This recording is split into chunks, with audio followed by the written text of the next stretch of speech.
Oi, a conversa hoje é de novo sobre LinkedIn.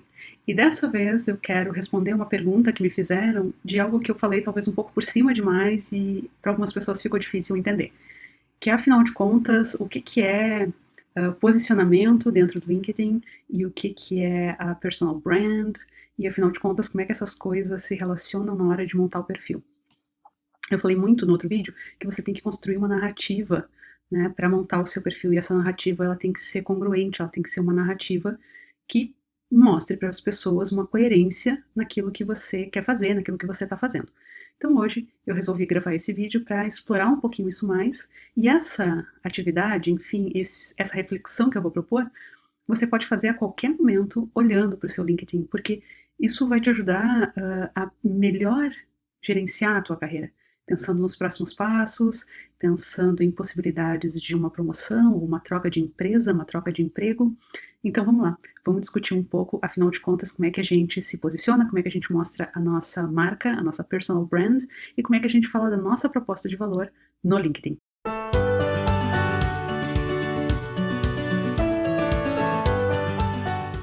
Para quem não me conhece, meu nome é Débora Azevedo, eu sou do canal Sucesso no Canadá e eu faço esse trabalho voluntário de ajudar as pessoas não só a virem para o Canadá, mas também a encontrarem a sua carreira, o seu emprego ideal aqui no Canadá. E hoje a gente está falando um pouco sobre LinkedIn e o que que é, afinal de contas, um posicionamento ao montar o seu perfil. Bom, um erro que muita gente comete, e eu cometi esse erro durante muito tempo, é achar que LinkedIn, do mesmo jeito que currículo, é uma espécie de essa é a sua vida, né? Você vai lá, coloca as coisas, empilha e deu. Não é. LinkedIn é uma rede social. E aí pensa assim, quando você posta coisas em qualquer outra rede social, em Facebook, Instagram, você não está exatamente colocando essa é a sua vida, você está escolhendo coisas específicas que você quer compartilhar com pessoas específicas. A mesma coisa vale para LinkedIn, só que ela é uma rede profissional. Então vamos começar entendendo o que é o posicionamento. Você pode ter uma história de trabalho, uma história de carreira que contenha várias áreas, várias empresas, coisas das mais variadas. Mas na hora que a gente vai transformar isso em um perfil, na hora que a gente vai colocar isso num perfil, a gente precisa ajustar todos esses passos da história em direção àquilo para onde você está andando. Qual é o emprego que você quer ou qual é a próxima posição que você almeja. É baseado nisso que vai fazer a grande diferença de você ter um perfil mais atrativo ou não, você ter um perfil que te leva para aquele lugar que você quer ou não. Considera comigo o seguinte, se eu crio uma narrativa em que parece que eu fui fazendo várias coisas ao longo da minha vida que me tornaram uma profissional muito adequada para o cargo que eu quero, isso é muito mais atrativo para um recruiter, para alguém que está buscando um funcionário, para alguém que está buscando alguém para ocupar uma posição, do que uma pessoa que tem lá o seu relato de coisas completamente desconectadas umas das outras. Então é como a gente conta a nossa história, não é só a nossa história.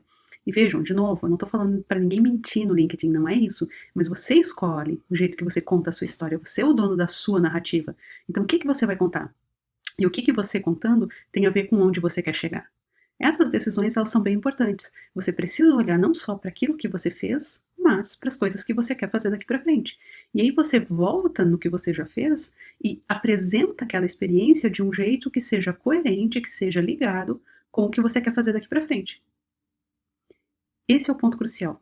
E isso é difícil às vezes da gente entender e para mim fica mais complicado ainda para explicar sem dar um exemplo. Então eu vou dar um exemplo aqui, que é um exemplo que eu gosto bastante, que é de uma moça que tinha trabalhado até então como gerente de loja e ela queria começar a atuar na área de RH. Bom, o que ela fez? Ela foi para o LinkedIn e, ao invés de falar simplesmente que ela tinha sido gerente de loja, né, em retail, ela começou a colocar nas experiências prévias todas as ações que ela tinha feito e que tinham a ver com RH. Então, ela foi lá falar que ela ajudava a receber os currículos e fazer triagem desses currículos. Ela colocou que ela treinava pessoas, e ela escreveu o número de pessoas que ela tinha treinado como sendo gestora de loja. Ela foi falar, enfim, das diversas experiências que ela teve, por exemplo, fazendo gestão de conflito entre os funcionários. Tudo isso ela trouxe para o perfil dela. Por quê? Porque essas são as coisas que vão fazer diferença se alguém vai te contratar para trabalhar em RH. Dá para entender a diferença? Ou seja, a função dela continua a mesma, mas aqueles 3, 4 bullet points que a gente escolhe para colocar embaixo do título e da empresa que a gente trabalhou, eles precisam estar alinhados com o que você quer fazer daqui para frente. Então a gente precisa ser muito cuidadoso e criterioso nisso. Tem que escolher a melhor narrativa, a melhor história para mostrar que a gente se preparou para o próximo passo que a gente quer dar. Isso é posicionamento. E dentro dessa ideia de posicionamento, a pior coisa que você pode fazer, o maior erro que as pessoas cometem, é tentar ser o profissional bombril. Eu já falei disso, mas não custa repetir, porque eu vejo muita gente ainda cometendo esse erro, que é o quê? Não, Débora, mas tem várias coisas que eu posso fazer. Sim, eu sei, mas o que que você quer de fato fazer? Você dizer que tem várias coisas que você pode fazer não ajuda em nada, porque quem tá para te contratar fica na dúvida se você vai de fato saber fazer aquilo, se você vai durar naquela posição, se é aquilo mesmo que você quer, se você tá só jogando ao vento coisas que você poderia fazer. Então, fecha o foco, né? Fecha o foco. Tá, mas não vai ficar mais difícil para eu conseguir a minha colocação se eu simplesmente fechar o foco? Não, não vai. Porque você, ao invés de ficar mandando dezenas, centenas de currículos, você vai começar a construir uma rede de contatos que tem a ver com aquilo que você de fato quer fazer, com aquele foco específico que você quer fazer. E isso vai te dar toda a vantagem, isso vai te fazer a diferença. Então, foco muito específico. Não tenta ser o profissional bombril, porque não leva a nada. Né?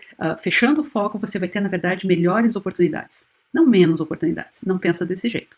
Bom, digamos que você então já resolveu como é que você vai se posicionar. Que tipo de cargo, função, profissão que você vai dizer que você está tendo e que você quer ter daqui para frente. Beleza. O segundo passo é botar um tempero nisso. Por quê? Se você está lá, e eu vou aproveitar o mesmo exemplo, né? Se você está se candidatando para HR Coordinator, tem dezenas, centenas de pessoas que estão tentando ser HR Coordinator. O que vai fazer a diferença é a sua marca pessoal, a sua personal brand. Então, no que você se diferencia dos demais? O que você tem de especial? O que você tem que é importante, que é relevante para aquela empresa ou para aquela função? Essas coisas são a sua marca pessoal. E a marca pessoal a gente descobre, a gente não constrói. Na verdade, a gente pode trabalhar para aprimorar ela, mas para saber qual é a nossa marca pessoal, a gente precisa perguntar para os outros. Não é o que nós pensamos de nós mesmos. Eu tenho que perguntar para quem já trabalhou comigo, para quem me conhece no ambiente profissional, quais são as características que me destacam. E isso é uma coisa que nos ajuda, porque se as pessoas estão enxergando isso e eu perguntar para 10 pessoas e 7 delas falarem de uma característica, bom, isso é uma característica importante no jeito que eu trabalho. Queira eu ou não, goste eu disso ou não. Deixa eu contar uma coisa que eu descobri fazendo esse exercício da personal brand, né? É uma sensação que eu tinha a meu respeito, mas eu nunca ia falar sobre isso explicitamente porque não me parecia ser uma coisa tão interessante. E aí, fazendo esse exercício de personal brand, várias pessoas colocaram como uma das minhas principais características good in crisis, né? Ser boa nos momentos de crise. E eu, de fato, já me achava boa nos momentos de crise, mas não falava sobre isso. E, bom, desde então eu assumi. E hoje, quando me perguntam sobre as minhas características, uma das que eu cito é que eu sou boa em momentos de crise. Né? Eu ajudo a resolver, eu sou rápida, eu sou objetiva, e isso passou a ser uma coisa importante para mim. Por quê? Porque é algo que as pessoas reconhecem. Então, se as pessoas estão reconhecendo, eu preciso incorporar isso no meu discurso, eu preciso incorporar isso na minha marca. Você também pode fazer a mesma coisa. Você também pode simplesmente descobrir quais são as suas principais características, as características da sua marca, e incorporar isso no seu LinkedIn, no jeito que você se apresenta para as outras pessoas profissionalmente.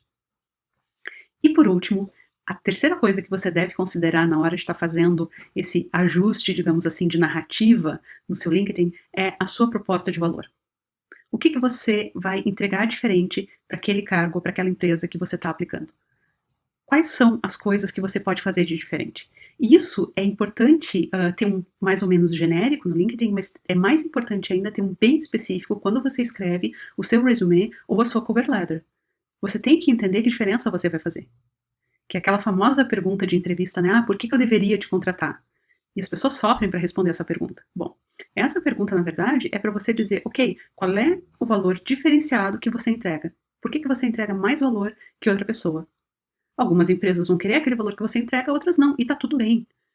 Porque conseguir um emprego é uma via de duas mãos. Você tem que fechar com aquela empresa, você tem que querer aquela empresa e aquela empresa tem que querer você.